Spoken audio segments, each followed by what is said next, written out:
listening to Evergreen Media Network. I am Cindy Schwartz, and this is the Patient Partners Show. We are on iHeart. We are also a podcast on Spreaker. Jeannie Roller is my co-host. Jeannie Roller, we are talking today about the healing power of music in medical situations. So procedures, the ICU, I don't know if they'd let you have it in the ER.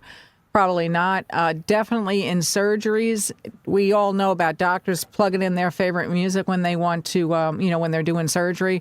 We're talking about pre-surgery music. And just across the board, I know a lot of mental help places will use music as therapy.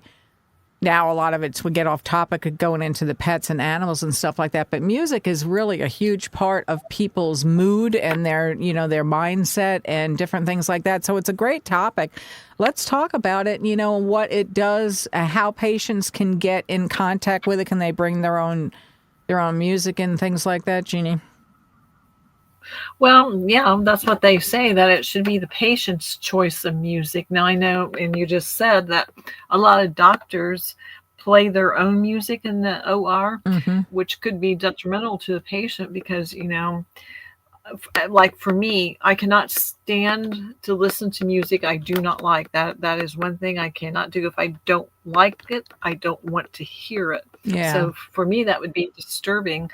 But if you're out, the though, thing I found, if you're out, you wouldn't hear it, though. I wouldn't think.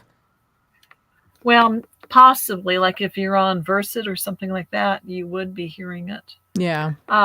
But speaking of that, they say that drugs like Versed can cause altercations in your blood pressure and respiratory rate that can delay and complicate procedures, which, doctors, nurses that I've talked to have always denied that. But this is an article from the NIH, and it says that, that music can do more, can calm, can lower your blood pressure rate, can lower your respiratory rate because your choice of music relaxes you.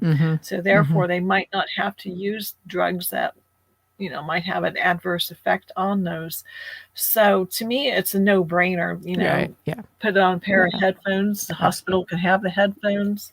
A lot of people have their playlists. I do. I have Pandora. And so I would much rather listen to my music rather than having more drugs because too, that the more drugs that are used, the harder it is sometimes for you to recover. Right.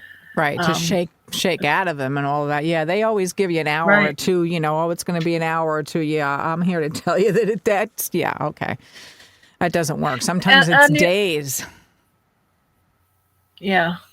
Well, and the other thing they were talking about is that this is one way for the patients to feel like they have control. Right. Because when you go into those procedure rooms, people are doing things to you that you don't understand, that they don't really want to explain to you. They would rather have you sedated than have to talk to you, is my opinion. Well, a lot of times. Yeah. So, if you have your music and you're relaxing, then you're less likely to be upset about everything that's going on around you. The bright lights, it's just the place sometimes looks intimidating with all the machinery and stuff. So I see it as just a win-win. I know in Europe, I've read that they use music therapy a lot because it does work, and there's been numerous studies because in Europe they use less sedation on patients. They don't believe in sedating as much.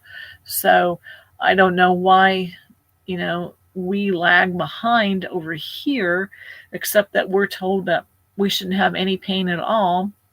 And, I don't think that discomfort is pain. I think that a lot of times something like music would make it more,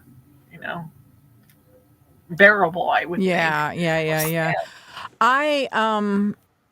I totally agree with the music aspect of it, and I bring up the subject of MRI. So generally when you have one of those and you go into the tunnel or tube or whatever you want to call it, everyone that I've ever had, they'll ask you, do you want music and what kind? And they'll, give you a whole gamut of ones that you can listen to or whatever. So, and that is a big deal because a lot of people have adverse they don't want to do an MRI. I don't really like them either, being that closed in a tube. It's open MRIs even still aren't that open, but that is a big deal in any MRI that I've ever been to. I don't see the problem with it. You know what I mean? It should be more prevalent. We talk about this stuff all the time.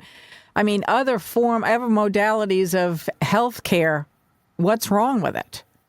We're like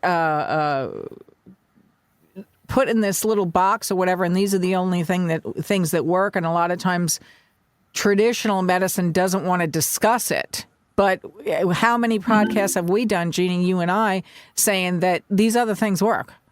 So if the music helps you, it definitely does me.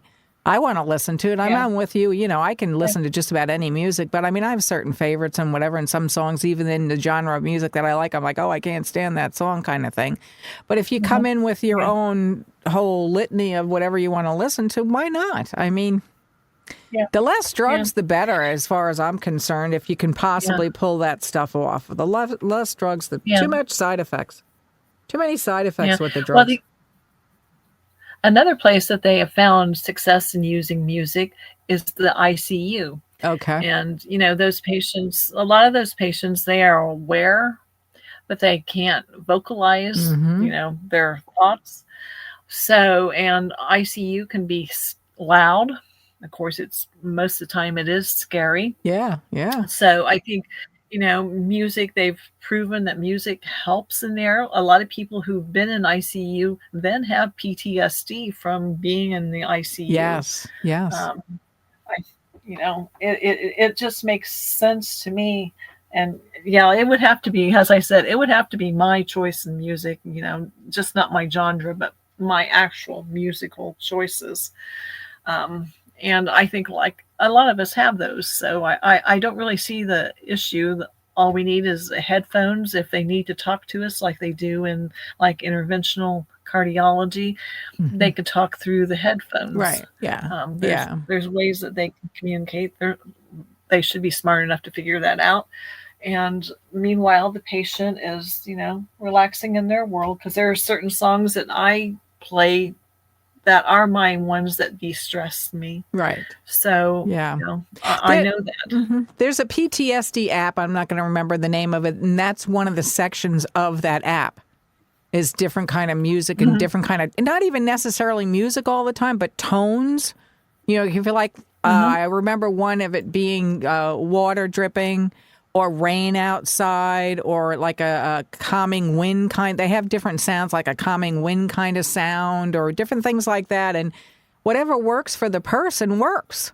Why not try it? Why not try it? Yeah. It's the same as, food. Sometimes, we all heard of comfort food. So there's different kind of comfort food. Some people like meatloaf. Some people like, a salad is their comfort food, or, whatever it is. But all those possibilities should be open rather than just drug. And I get the drugs. I mean, there's a place for everything. But, why always drugs? Why always other kind of thing? That kind of thing when there are other things available. It takes a lot of time, too, though. I mean, I get that. Sometimes we've talked that so many times, it's, the time element. Bing, bing, bing, in and out. It's the drive-through, whatever. But when you actually take the time to do care, C-A-R-E, it makes a world of difference for the patient and the family, and the recovery time unbelievable, and learn by the statistics that these things prove is what I say. Some of this old-fashioned stuff, if you want to call it old-fashioned, is not really old-fashioned. It works. So if it ain't broke, don't fix it, kind of thing. But that's when you get into that, in my opinion, you get into this, the streamlined stuff. And of course, this podcast is all our opinions and different things that have worked for us and haven't worked and stuff like that. But I mean, that's a good topic, Jeannie. Music for the healing power. Yeah. And it works not only for adult patients, but they have found it works with children too. Yeah, I would think so too. I would definitely think so too, because kids, they try all different things with kids too, and you never know what's going to work. On that note, stay listening to Evergreen Media Network.